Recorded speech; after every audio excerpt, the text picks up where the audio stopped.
Surgery circus ಈಗ ನಡೀತಾ ಇದೆ ಸಿದ್ದರಾಮಯ್ಯನವರ ಸಂಪುಟಕ್ಕೆ ಸಂಬಂಧಿಸಿದಂತೆ. ಯಾಕಂದರೆ ಸಿದ್ದರಾಮಯ್ಯನವರು ನಿನ್ನೆ ಒಂದು ಡಿನ್ನರ್ ಮೀಟಿಂಗ್ ಬೇರೆ ಅರೇಂಜ್ ಮಾಡಿದರು. ಇದರಲ್ಲಿ ಭಾಳ ಮುಖ್ಯವಾಗಿ ಸರ್ಜರಿ ಬಗ್ಗೆನೇ, ಸಂಪುಟ ಸರ್ಜರಿ ಬಗ್ಗೆನೇ ಚರ್ಚೆ ಆಗಿದೆ ಅಂತ ಹೇಳಲಾಗ್ತಾ ಇದೆ. ಸಿಎಂ ಡಿನ್ನರ್ ಮೀಟಿಂಗ್ ಬೆನ್ನಲ್ಲೇ ಪುನಾರಚನೆಯ ಗುಮಾನಿ ಈಗ ದಟ್ಟವಾಗಿದೆ. ಶಾಸಕರಲ್ಲೂ ಇದೆ, ಸಚಿವರಲ್ಲೂ ಇದೆ. ಸಚಿವರಲ್ಲಿ ಖಾತೆ ಉಳಿಸ್ಕೊಳ್ಳೋದ್ರ ಬಗ್ಗೆ, ಕುರ್ಚಿ ಉಳಿಸ್ಕೊಳ್ಳೋದ್ರ ಬಗ್ಗೆ, ಶಾಸಕರಲ್ಲಿ ಕುರ್ಚಿ ಏರೋದ್ರ ಬಗ್ಗೆ.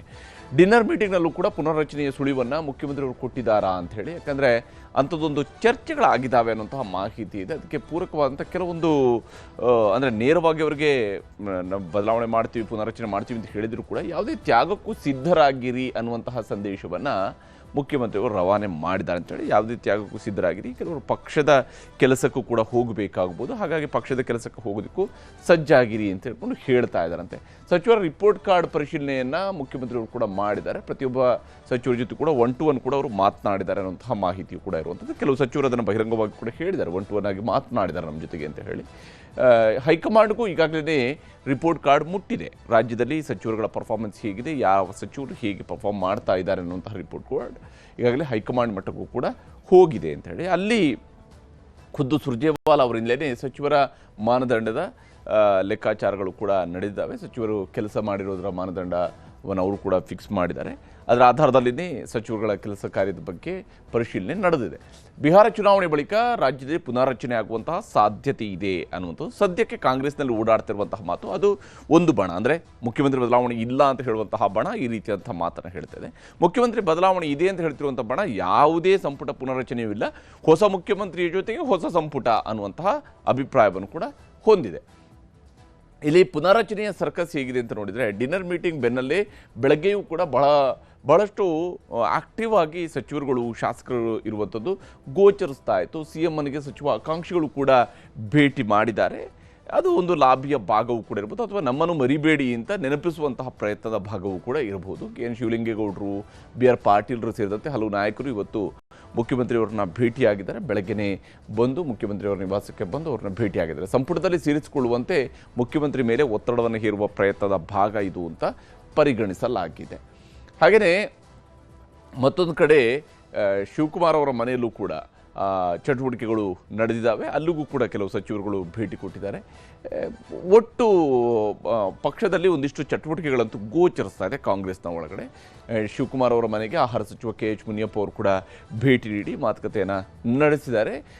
ಏನು ಮಾತುಕತೆ ನಡೆದಿದೆ ಅನ್ನೋದ್ರ ಬಗ್ಗೆ ಪೂರ್ಣ ವಿವರಗಳು ಬಹಿರಂಗ ಆಗದಿದ್ದರೂ ಕೂಡ ಇವರ ಮಾತುಕತೆ ಸಹಜವಾಗಿಯೇ ಕುತೂಹಲ ಮೂಡಿಸಿದೆ. ಈ ಹಂತದಲ್ಲಿ ನಡೆಯುವ ಪ್ರತಿ ಭೇಟಿಯ ಸುತ್ತಲೂ ಕೂಡ ಸಂಪುಟ ಪುನರ್ರಚನೆ, ನಾಯಕತ್ವ ಬದಲಾವಣೆ ಈ ರೀತಿಯಂಥ ಚರ್ಚೆಗಳು ಇದ್ದೇ ಇರ್ತವೆ. ಎಕ್ಸಾಕ್ಟ್ಲಿ ಅವರು ಅದನ್ನೇ ಮಾತನಾಡಿಲ್ಲ ಅಂತ ಹೇಳೋಕ್ಕಾಗೋದಿಲ್ಲ, ಆದರೆ ಅದರ ಒಂದು ಭಾಗ ಅಂತೂ ಇಲ್ಲಿ ಇದೆ ಅಂತೇಳಿ ಹೇಳಲಾಗ್ತಾ ಇದೆ. ಇಲ್ಲಿ CM ಮತ್ತು DCM ಅವರ ನಡುವೆ ಪುನರ್ರಚನೆಯ ಫೈಟ್ ಕೂಡ ಇದ್ದೇ ಇದೆ.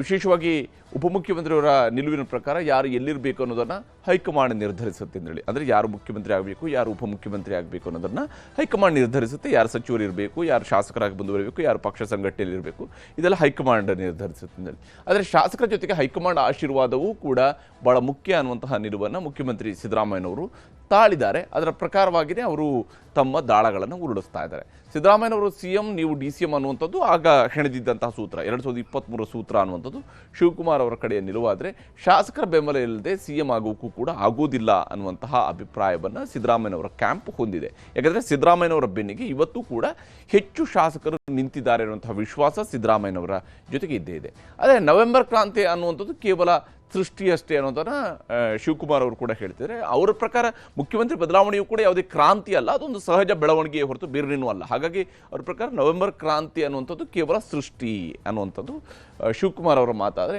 ನವೆಂಬರ್ ಕ್ರಾಂತಿನೂ ಇಲ್ಲ, ಯಾವ ಕ್ರಾಂತಿನೂ ಇಲ್ಲ ಅಂತ ಹೇಳಿ ಸಿದ್ದರಾಮಯ್ಯನವರು ಕೂಡ ಹೇಳ್ತಾ ಇದ್ದಾರೆ. ಅವರು ಕೂಡ ಈ ಕ್ರಾಂತಿ ಆಗಿಬಿಡುತ್ತೆ ಅನ್ನೋಂಥ ವಿಚಾರಗಳ ಮೇಲೆ ಅವರು ನಂಬಿಕೆ ಇಟ್ಕೊಂಡಿಲ್ಲ. ಆದರೆ ನವೆಂಬರ್ ಸಹಜವಾಗಿದೆ, ಬಹಳ ಇಂಟ್ರೆಸ್ಟಿಂಗ್ ಮಂತ್ ಕರ್ನಾಟಕದ ರಾಜಕಾರಣದಲ್ಲಿ ಈ ವರ್ಷದ ನವೆಂಬರ್ ಮಾತ್ರ. ನಾನು ಗುಂಪುಗಾರಿಕೆಯಲ್ಲಿ ನಂಬಿಕೆ ಇಟ್ಟಿರುವಂತಹ ವ್ಯಕ್ತಿ ಅಲ್ಲ ಅಂಥೇಳಿ ಶಿವಕುಮಾರ್ ಅವರು ಹೇಳ್ತಿದ್ದಾರೆ. ನಾನು ಯಾವುದೇ ಗುಂಪುಗಾರಿಕೆಯನ್ನು ಮಾಡುವುದಿಲ್ಲ ಅಂತ ಅವ್ರು ಹೇಳ್ತಿದ್ದಾರೆ. ಡಿನ್ನರ್ ಪಾರ್ಟಿಗೂ ಪುನರ್ರಚನೆಗೂ ಯಾವುದೇ ನಂಟಿಲ್ಲ ಅಂತೇಳಿ ಸಿದ್ದರಾಮಯ್ಯನವರು ಕೂಡ ಸ್ಪಷ್ಟಪಡಿಸಿದ್ದಾರೆ. ಅದಕ್ಕೂ ಯಾವುದೇ ಸಂಬಂಧ. 140 ಶಾಸಕರು ಕೂಡ ನನಗೆ ಬೇಕಾದವರು ಅನ್ನುವಂತಹ ನಿಲುವು ಶಿವಕುಮಾರ್ ಅವರ ಕಡೆಯದ್ದು. ಅಂದರೆ ನಿಮ್ಮ ಜೊತೆಗೆ ಎಷ್ಟು ಜನ ಶಾಸಕರ ಬೆಂಬಲ ಇದೆ ಅಂತ ಹೇಳಿದರೆ 140 ಜನ ಶಾಸಕರು ಕೂಡ ಇದ್ದಾರೆ, ಇನ್ಕ್ಲೂಡಿಂಗ್ ಸಿದ್ದರಾಮಯ್ಯ ನನ್ನ ಜೊತೆಗೆ ಇದ್ದಾರೆ ಅಂತೇಳಿ ಎಲ್ಲರೂ ಕೂಡ ಒಳ್ಳೆ ನಮಗೆ ಬೇಕಾದವರೇ ಅನ್ನುವಂತಹ ನಿಲುವನ್ನು ಶಿವಕುಮಾರ್ ಅವರು ತಾಳಿದ್ದಾರೆ. ಆದರೆ ಸ್ಪಷ್ಟ ಬಹುಮತ ಇದ್ದರೆ ತಾನೇ CM ಪಟ್ಟಕ್ಕೆ ಇರುವಂಥದ್ದು ಅನ್ನುವಂಥ ಅಭಿಪ್ರಾಯವನ್ನು ಸಿದ್ದರಾಮಯ್ಯನವರ ಕ್ಯಾಂಪ್ ಯಾವತ್ತೂ ಕೂಡ ಮುಂದಿಡ್ತಾ ಇರುತ್ತೆ. ಹೆಚ್ಚು ಶಾಸಕರ ಬಲ ಬೇಕು, ಇವೆಲ್ಲವೂ ಕೂಡ ಭಾಳ ಮುಖ್ಯ. ರಾಜಕಾರಣ ಅಂತ ಹೇಳಿದ ಮೇಲೆ ಕೇವಲ ಹೈಕಮಾಂಡ್ ಹೇಳಿದಂತೆಯೇ ಕೇಳುವಂತಹ ಕಾಲ ಬಹುತೇಕ ಕಾಂಗ್ರೆಸ್ನಲ್ಲಿ ಮುಗಿದು ಹೋಗಿದೆ. ಎಸ್ಪೆಷಲಿ 2013 ನಂತರ ಅಂತೂ ಅದಕ್ಕೆ ಫುಲ್ ಸ್ಟಾಪ್ ಹಾಕಲಾಗಿದೆ ಅನ್ನುವಂತಹ ವಾತಾವರಣ ಕರ್ನಾಟಕದ ಮಟ್ಟಿಗಂತೂ ಗೋಚರಿಸ್ತಾ ಇದೆ. ಹೀಗಿರುವಾಗ ಶಿವಕುಮಾರ್ ಅವರ ಕನಸನ್ನು ಸಾಗುತ್ತಾ ಅಥವಾ ಸಿದ್ದರಾಮಯ್ಯನವರ ಯೋಜನೆ ಅದು ಯಥಾ ಪ್ರಕಾರವಾಗಿ ಕಾರ್ಯರೂಪಕ್ಕೆ ಬರುತ್ತಾ ಅಂತೇಳಿ ನೋಡಬೇಕಾಗಿದೆ. ಈ ವಿಚಾರಕ್ಕೆ ಸಂಬಂಧಪಟ್ಟಂತೆ MB ಪಾಟೀಲ್ರು ಮತ್ತು KN ರಾಜಣ್ಣ ಮಾತನಾಡಿದರೆ ತೋರಿಸ್ತೀನಿ. ನೋಡಿ, ನಮ್ಮ ಕಾಂಗ್ರೆಸ್ ಪಕ್ಷದಲ್ಲಿ ಹೈಕಮಾಂಡ್ ಏನು ಮಾಡ್ತದೆ, ಇಂಥ ಸಂದರ್ಭದಲ್ಲಿ ವಿಶೇಷವಾಗಿ ಹೊಸದಾಗಿ ನಾವೇನು ಮುಖ್ಯಮಂತ್ರಿಗಳನ್ನ ಆಯ್ಕೆ ಮಾಡೋ ಸಂದರ್ಭದಲ್ಲಿ ಹೈಕಮಾಂಡು ಅಂತಿಮ. ಹೈಕಮಾಂಡು ಇಲ್ಲಿ ವೀಕ್ಷಕರು ಕಳಿಸ್ತಾರೆ, ಸೀನಿಯರ್ ಲೀಡರ್ಸ್ನ. ಅವರು ಬಂದು ಎಲ್ಲರ ಒಂದು ಅಭಿಪ್ರಾಯ ತಗೋತಾರೆ. ಅಲ್ಲಿ ಹೋಗಿ ಅವ್ರ ಮುಂದೆ ಇಟ್ಟಾಗ ಹೈಕಮಾಂಡ್ ನಿರ್ಧಾರ ತಗೋತಾರೆ. ಇದ ಪದ್ಧತಿ. ಅದು ಮೊದಲು ಅವ್ರ ಭವಿಷ್ಯ ನೋಡ್ಕೊಂತ ತಿಳ್ಕೊಳ್ಳಿ.